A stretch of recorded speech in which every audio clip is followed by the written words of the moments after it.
High সুশানের কি জানেন?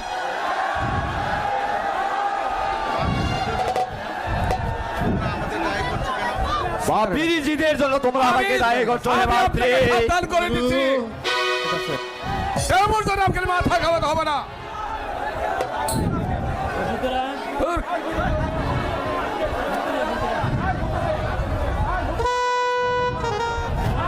দেবরিজিদের জন্য তোমরা আমাকে দায়ী করছো কেন হে মাতৃ? কার হুকুমে তুমি ওকে বাড়িতে নিয়ে এসেছো? হুকুম? হ্যাঁ হুকুম। কাল ওর দার্জিলিং যাওয়ার কথা, কেন ওকে বাড়ি থেকে নিয়ে এসেছো? তোমার অদৃশ্য সুপ্রসন্ন যে কাল আমি বাড়িতে ছিলাম না, নইলে তোমার হাড় মাংস আমি আলাদা করে দিতাম। দেখো হে মাতৃ, ব্লাডি মাস্টার, চৌতিয়া মুখ ফিরে দেবো। এই তোর ছোট লোক জানোয়ার, তুমি কিন্তু সাহেব যাচ্ছে বা ছাড়িয়ে যাচ্ছ হে মাতৃ। আরে যা যা, সে দাদার মাথায় কাঁঠাল ভেঙে খায়, তার আবার বড় বড় কথা। একটা ঠিক ঘট, এখনো ভদ্রভাবে কথা বলো হে মাতৃ। তোমাকে তোমাকে আমি লাস্ট ওয়ার্নিং দিচ্ছি, এখনো ভদ্রভাবে কথা বলো। এরপর আমার সাথে যা তুমি চলে যা। থাক চলে না, থাক নুরু, এই সাইড নাও। কি হবে ওদের সঙ্গে ঝগড়া করে? আমার ছেলে যখন আমার বসে নেই,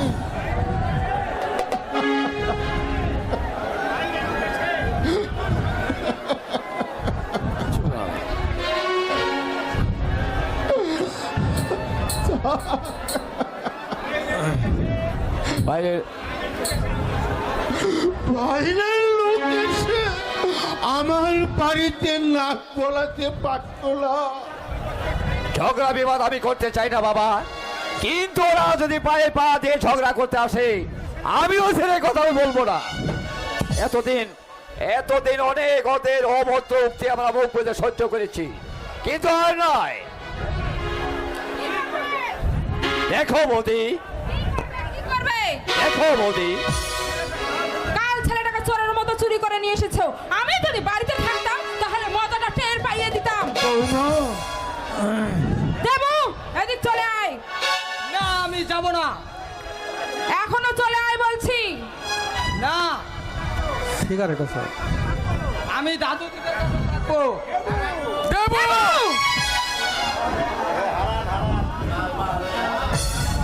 আজকের দিনটা না হয় আমার কাছে থাকবো মা। এটা সিগারেট। আপনি চুপ করুন। আপনাকে না বলেছি আমার কোনো কাজের ভিতর আপনি নাক গলাবেন না। দেবু, মুখের কথা হবে না দিদি, ধরে দিয়ে গা কতক দিয়ে দে, দেখবি সোজা হয়ে গেছে। মারের নাম মধুসূদন। মেরে ছেলে মেরে মানুষ করা যায় না হেমাদ্রি। ওর অবচেতন মনে মায়ের উপর জমা হয়ে আছে পুঞ্জীভূত অভিমান। যে সন্তান পক্ষ থেকে মায়ের সুধা পান করেনি, সেই সন্তান কোনোদিন মাকে ভালোবাসতে পারে না, কোনোদিন না, কোনোদিন না। দেবু, তুই কিন্তু আমার ধৈর্যের পরীক্ষা নিচ্ছিস। সারা রাত আমি জেগে এসেছি, আমার মাথায় কিন্তু রক্ত উঠে যাচ্ছে। এদিক চলে আয় বলছি দেবু। না, আমি যাব না। যাও বৌমা, হ্যাঁ, এটা নড়ে গেল। আমরা দাদু ভাইকে বুঝিয়ে সুজিয়ে নিয়ে আসছি। 10টা নয়, 5টা নয়, একমাত্র শিবরাত্রির সত্যি। আমার কথা কানে গেল না তোর? এখনো হিমুর সঙ্গে চলে আয় বলছি। যাও দাদু ভাই, মায়ের অবাধ্য হতে নয়। গরমের ছুটিতে এসে 2-4 দিন থেকে যেও। যাও। না, যাব না। যাবো, আমি যাব না, যাব না, যাব না।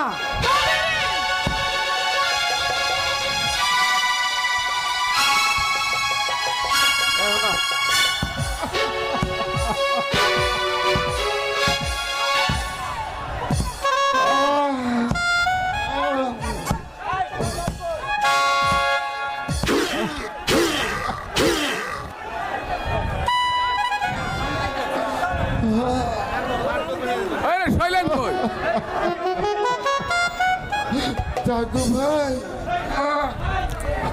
দাদু ভাই রে,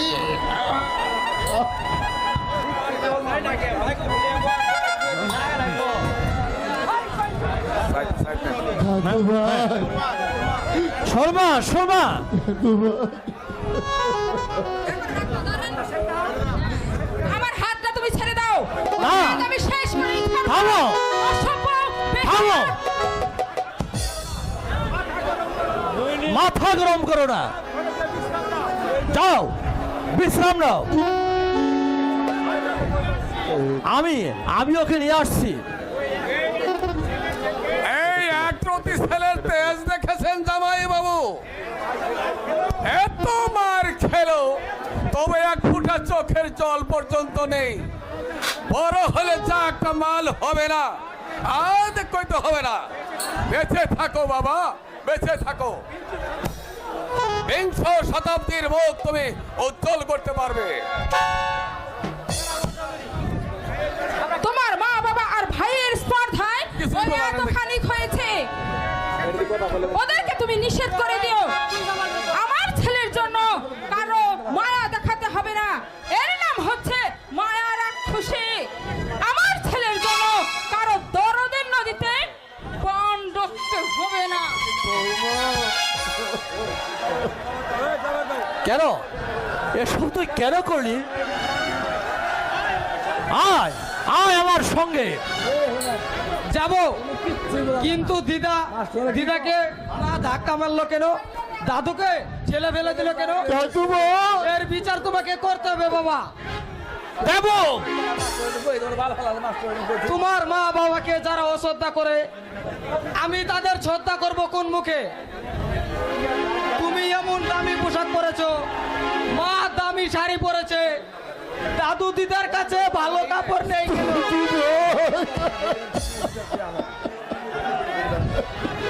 মা যদি গুরুজনদের অশ্রদ্ধা করে, আমাকে কোন মুখে শ্রদ্ধা করতে বলে? নিজেরা অসভ্যর মতো ব্যবহার করবে, আমাকে বলবে সভ্য। শুনবো না, তোমাদের কথা আমি শুনবো না। দাদু ভাই, এসব ওকে কারা শিখিয়েছে মা? তুই বলতে চাস আমরা তোর ছেলেকে বলা বলে কি আছে? তোমরা ওর শিশু মনটাকে বিষিয়ে তুলেছ। নইলে 10-11 বছরের একটি ছেলে কি করে বোঝে মা দিদাকে শ্রদ্ধা করে না? সৈন্য তোমরা নিশ্চয় ওর সামনে এসব কথা নিয়ে আলোচনা করো। নইলে কি করে বলে মা দামি কাপড় পরে আর দিদা দাদার পরে সস্তা কাপড়? ওরে সৈন্য শৈল, তোমাদের কপালে অনেক দুর্ভোগ আছে, শত চেষ্টা করেও আমি আর দুর্ভোগ গুছাতে পারবো না। ছি ছি ছি।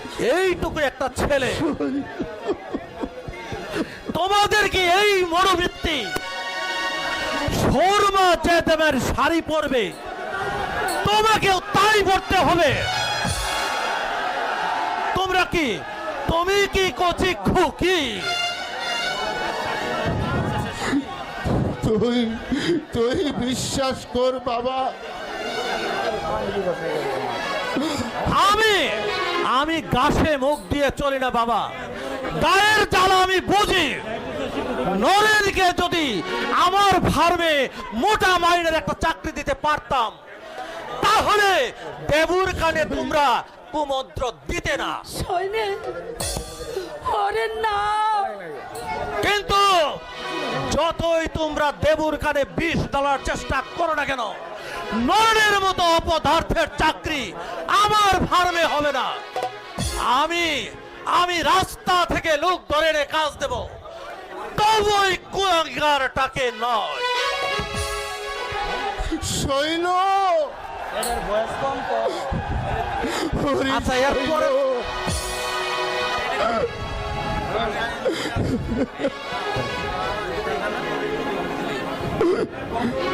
তুই শুধু আমাকে দোষারোপ করে গেলি।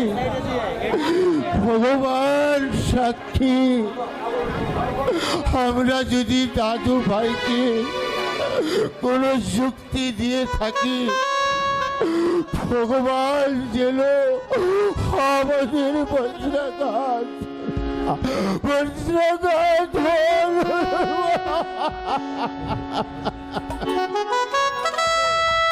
আজ পর্যন্ত কাকে বুঝাবো আমার এই মনের ব্যথা?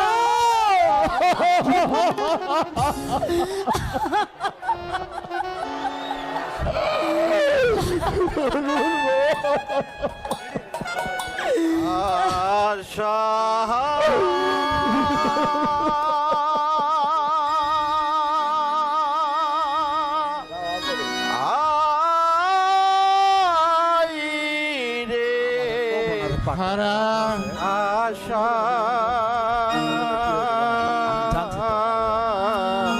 কেউ আমাকে বলে নাই, কোহকিনী আমি আমার পাট্টা বলেছি পরে গানটা। হারা আশা হাই রে আশা আশা হাই রে আশা কোহকিনী দয়েম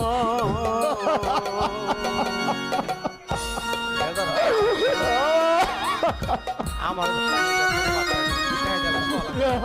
ওই নাই তো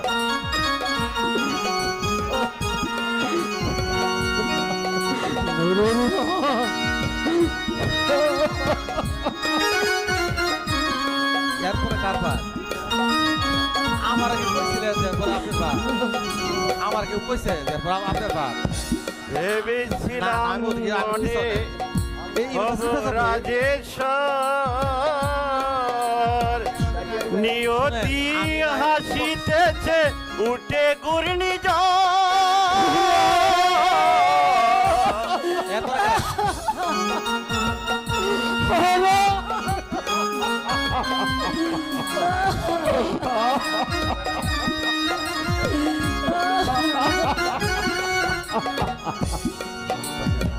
ভেবেছিলাম মনে হবু রাজেশ্বর নিয়তি হাসিতেছে উঠে ঘূর্ণি এই যা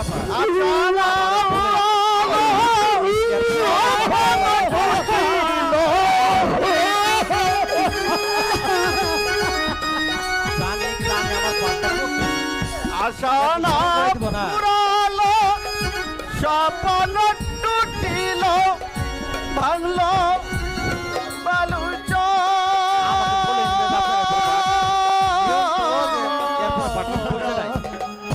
কোহকিনী তয়ে আশা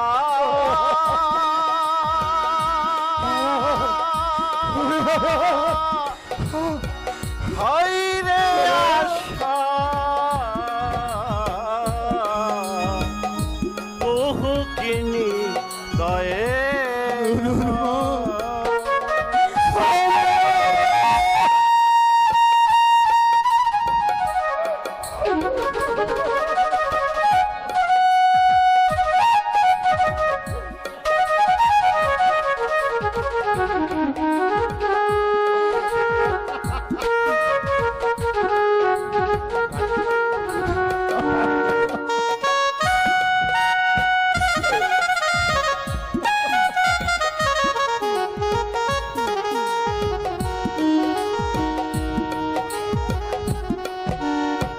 জীবন সাগরে সদা ফুটে ফুল ফুল সে তো নগ জীবনেরই ভুল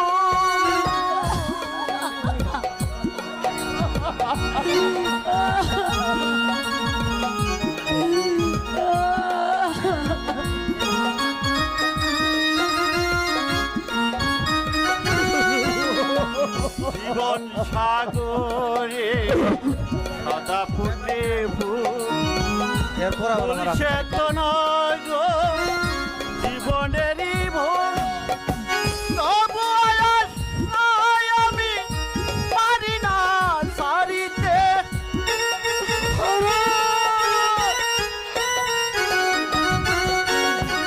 তবু আশা পারি না সারিতে, আশায় কাঁদিতে হয়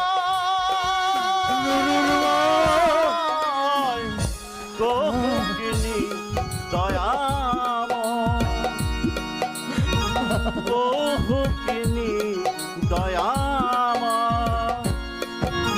আশা।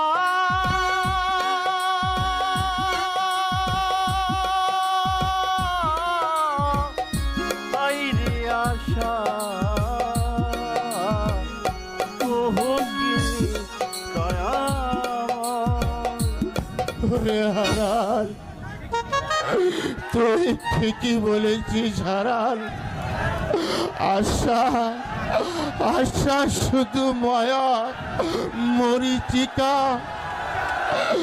বেঁচে থাকতে যে কেন ইচ্ছে হয়, এইভাবে বেঁচে থাকার চেয়ে মরে যাওয়াই যে আমার কাছে ঢের ভালো রে হারান।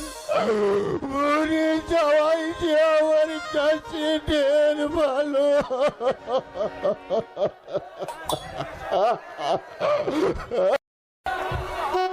ওরে এই মানুষের সব আশাই কি পূর্ণ হই রে মা?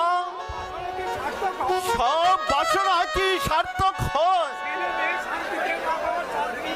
ছেলে মেয়ের শান্তিতেই মা বাবার শান্তি, আর ছেলে মেয়ের সুখেই মা বাবার সুখ। ওরে ওরে মা, ওরে সে কথা আমি জানি,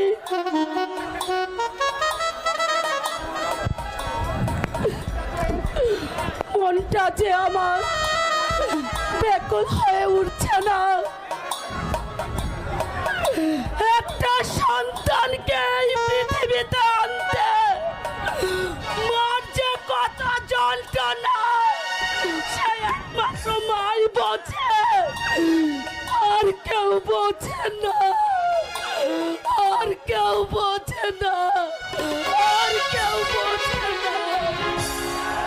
আশা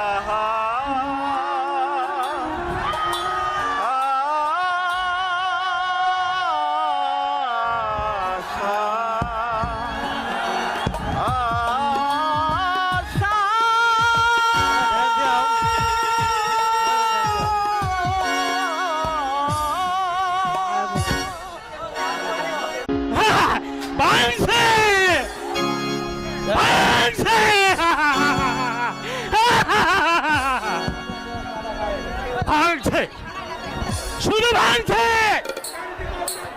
চারিদিকে চলছে শুধু অবিরাম ভাঙার খেলা। যৌথ পরিবার ভাঙছে, ছেলেরা স্কুল কলেজের চেয়ার ভাঙছে, নাবালক ছেলেমেয়েরা বাক্স ভেঙে সিনেমার লাইন দিচ্ছে।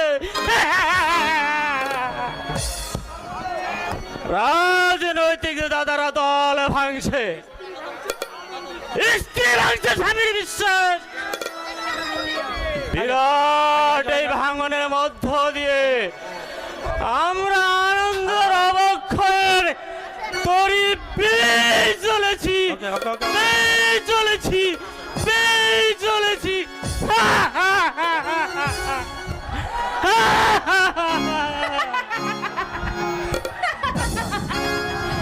You are a naughty boy. সত্যি বলছি রমা, সিঁদুর মুছে ফেললে এখনো তোমাকে বিয়ে দেওয়া যায়। তাই বুঝি? তাহলে শেষ চেষ্টা করে দেখবো নাকি একবার? দেখতে পারো, তবে আমি বাজি ধরে বলতে পারি, ওই পাত্রপক্ষ যদি বুঝতে পারে তোমার 12-13 বছরের একটি ছেলে আছে, তাহলে আমার নামে কুকুর পুষো। এখনো লাভলি ফিগার আছে তোমার, you are a beautiful lady. লোভ লাগছে নাকি? সাগরের মতোই গভীর, আকাশের মতোই অসীম, আমার এই প্রেম আমি তোমাকে দিলাম। তোমারই আছে আমি তোমারই ছিলাম। সাগরের মতোই গভীর,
পরোয়া করি না।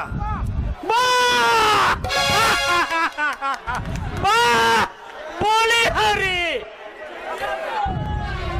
বিংশ শতাব্দীর 50 দশকের যুব মানুষ। বাহ!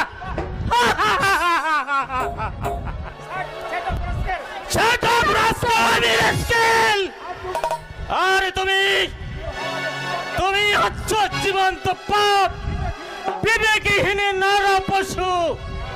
একটা বিবাহিতা নারীর ঘুমন্ত স্ত্রীকে ছুরি ছুরি দিয়ে তুমি ঘরে ভাঙার উপক্রম করছো নর পশু। Shut up! Shut up, please! চলে দাও এখান থেকে, নইলে তোমাকে আমি এমন শাস্তি দেবো যা তুমি জীবনে ভুলতে পারবে না। শিক্ষা দেবে তুমি আমাকে? আমার নাম নীলকণ্ঠ। এই সমাজের বিষ আমি গন্ডল ভরে পান করেছি। এই তলা ফুটু সমাজটাকে লুনা জল ঢুকে ভরা ডুবি হতে চলেছে। অথচ এই যাত্রীরা নির্বিকার। আর আমি জল সেচের ব্যবস্থা করছি। পাগল!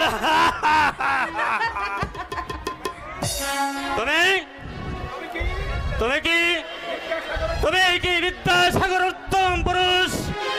তুমি কি ওই নেতাজির বংশধর? তুমি কি অগ্নি শিশু ক্ষুদিরামের আত্মীয়? তুমি কি ওই বুড়ি বলামের তীরে এই ব্রিটিশ সিংহের বিরুদ্ধে দাবানল হয়ে গেলে উঠেছিলে? আরে পাগল, তুই হয়তো জানিস না। না না না না না না, তোমরা তাদের কেউ না। টেন পায়ে প্যান্ট পরে হাসছো নারাদম। শুনেছ তুমি ব্যগ্র শিশু ক্ষুদিরামের কথা? শুনেছ বিনয় বাদল দীনেশের কথা? জানো কে ছিল এই সূর্য সেন? ভাবতে আমার ঘৃণা হয়। তোমরাই হচ্ছ তার উত্তর পুরুষ। তুমি কিন্তু শালীনতার সীমা ছাড়িয়ে যাচ্ছ। তুমি কে? ঊর্ধ্বাঙ্গে তোমার নাম মাত্র বসন, তোমার কাপড় নেমে এসেছে নাভির নিচে। তুমি নাকি সন্তানের জননী শব্দের অর্থটা তুমি জানো? What is the meaning of the জননী? আমি কিন্তু তোমাকে সাবধান করে দিচ্ছি। আচ্ছা মা,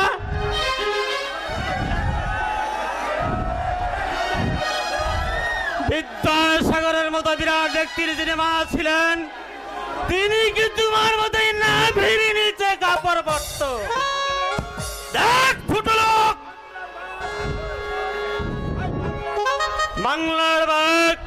বাংলার বাঘ আশুতোষের জননী কি ঊর্ধ্বাঙ্গে বসনে ছিল না? নেতাজি সুভাষচন্দ্রের জননী কি তোমার মতো নির্লজ্জ বেহায়া ছিল?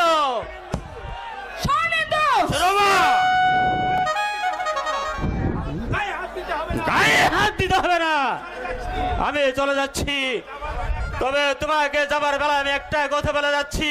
তুমি মলিনী হতে পারবে, কিন্তু শিবের বউ হৈমাবতী হতে পারবে না।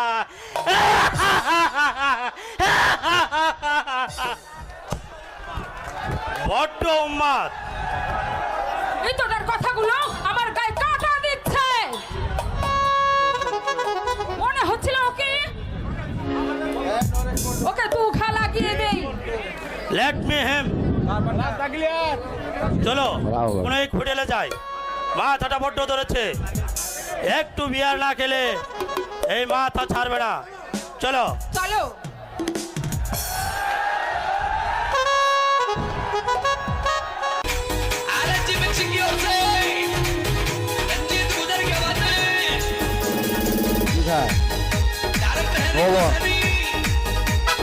বলা ভয়ঙ্কর ভাইয়া।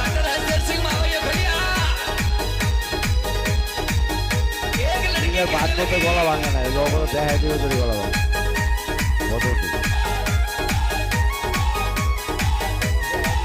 এমন একটা সুন্দর চিন্তা নষ্ট করে দিচ্ছে আমার ফোনে किसकी नजर लगी है जाने किसकी मेरे प्यार को मैं मिलना चाहूं मिलना पाऊं मेरे यार को मैं मिलना चाहूं मिलना पाऊं मेरे यार को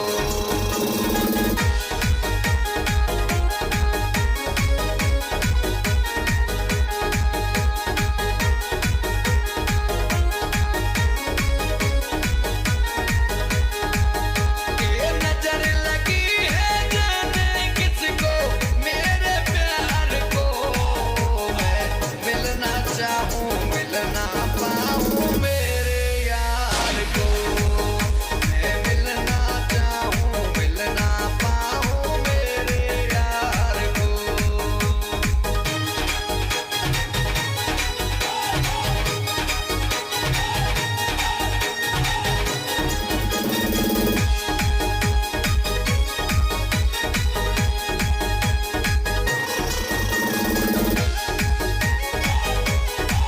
और कहने लगी छोरी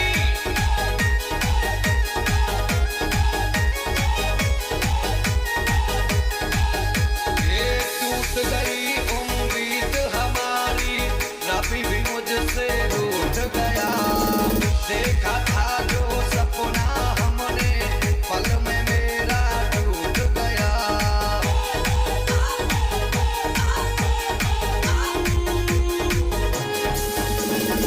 टूट गई उम्मीद हमारी रब भी मुझसे रूठ गया देखा था जो सपना हमने पल में मेरी टूट गया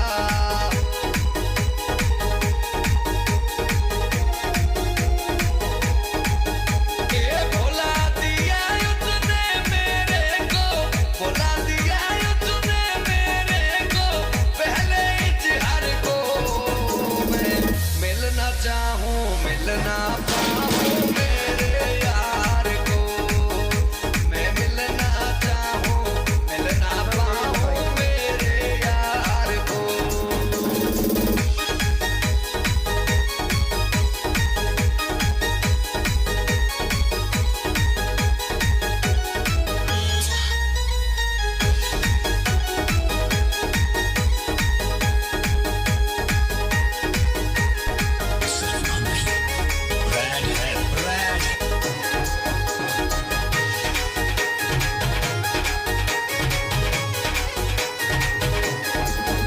ये कितना प्यार किया था मैंने হ্যালো হ্যালো হ্যালো मेरा दिल এই ভাই এই जानता এই বাসায় বাসায় এই তোমার বাসটা রাখো কষ্টকে বুঝায় গো বাসটা রাখো ভাই ভাই বাসটা রাখো পরিবেশ অশান্ত করে আমরা গান হবে না এই পরিবেশে বসে আছে না कितना प्यार किया था मुस्तफा, मैंने तुम्हारे मेरा दिल ही जानता ठुकरा दिया उसने ही मुझको मेरी পরিবেশ পুরো পর্যায়ে নষ্ট করা যাবে না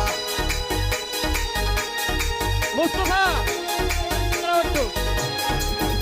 अरे उसके पीछे छोड़ दिया मैंने उसके पीछे छोड़ दिया मैंने संसार को मैं मिलना चाहूं मिलना पाऊं মুস্তফা তোমার গাড়িতে দায়িত্ব তোমার मैं मिलना चाहूं मिलना पाऊं मेरे यार को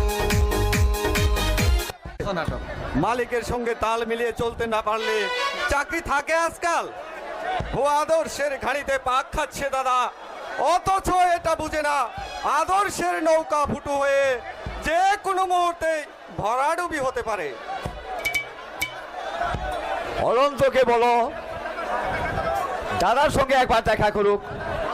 দাদার ভাবে বাইরের কত লোক চাকরি করছে, আর ভগ্নিপতির একটা ব্যবস্থা হবে না? একটা কথা বলবো নুরুদা? বলো। শৈলেন্দা কিন্তু 4 বছর আগের সেই শৈলেন্দা নেই, আমল পরিবর্তন হয়েছে তার। শুধু পোশাক আশাকেই নয়, তার মানসিক পরিবর্তন হয়েছে। হয়তো তাই হতে পারে, কিন্তু এরপরে কেরা? কাল আমার সঙ্গে বাজারে দেখা হয়েছিল, আমি কথা বলার চেষ্টা করেছিলাম, উনি আমাকে আমলই দিলেন না। ফিরে আসছি, কানে গেল একটা কথা। কি কথা? শৈলেন্দার সঙ্গে ভদ্রলোকটি জিজ্ঞেস করলেন, কে এই ছেলেটি? শৈলেন্দা বললেন, ঠিক চিনি না, চাকরির জন্য এসেছিল বোধহয়। কথাটা শুনে এত দুঃখ হলো আমার। পল্টু, মানুষ যে এভাবে পরিবর্তন হয় আমার জানা ছিল না। আজ দুদিন ঘরে হাড়ি চড়ে নেই, বৌদি বসে বসে চোখের জল ফেলছে, দাদা চাকরির জন্য পাগলের মতো ঘুরছে, আমার লেখাপড়া বন্ধ, কি যে হবে। ছি পল্টু, ছি, এই কথা তুমি আমাকে আগে বলোনি কেন? এসো এসো আমার সঙ্গে। তুমি কি করবে নুরুদা? তুমিও তো আমারই মতো বেকার।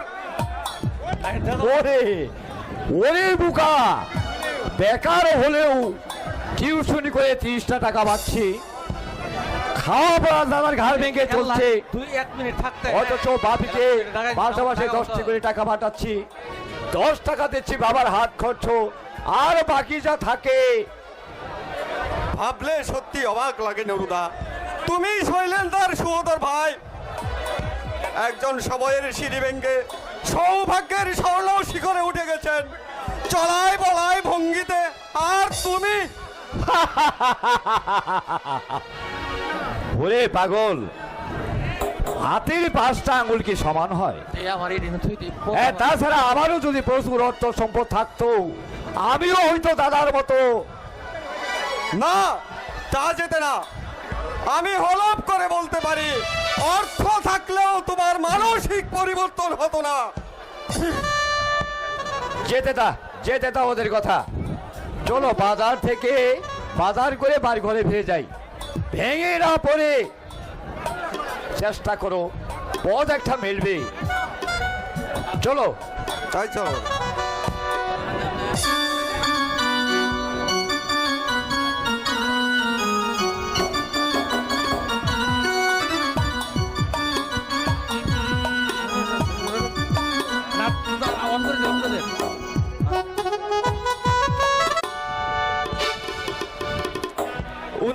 অনুগ্রহ করে আমাকে একটা ব্যবস্থা করে দিন দাদা, নইলে যে উপোস করে মরতে হবে।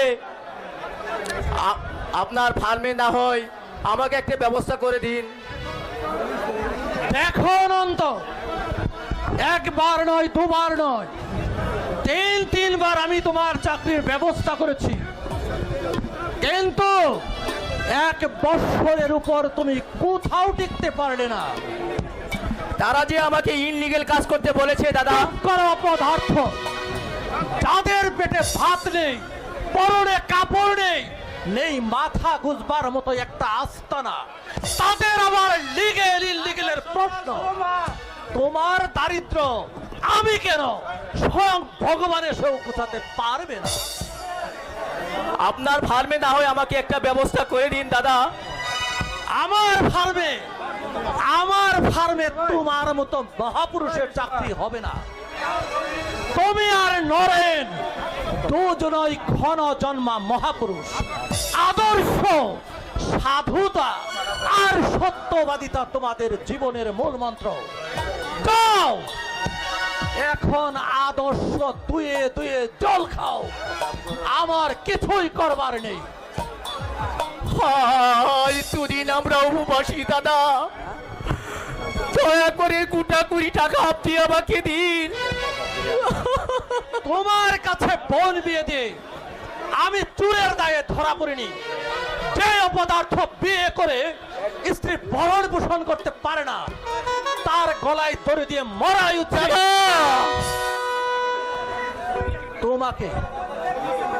তোমাকে আমি 20 টাকা কেন, 20টা পয়সাও দেব না। বসমে গিয়ে আমি অনেক ঢেলেছি, আর ডালতে প্রস্তুত নই। আপনি তো আমার আত্মীয় দাদা। না, তোমার মতো অপদ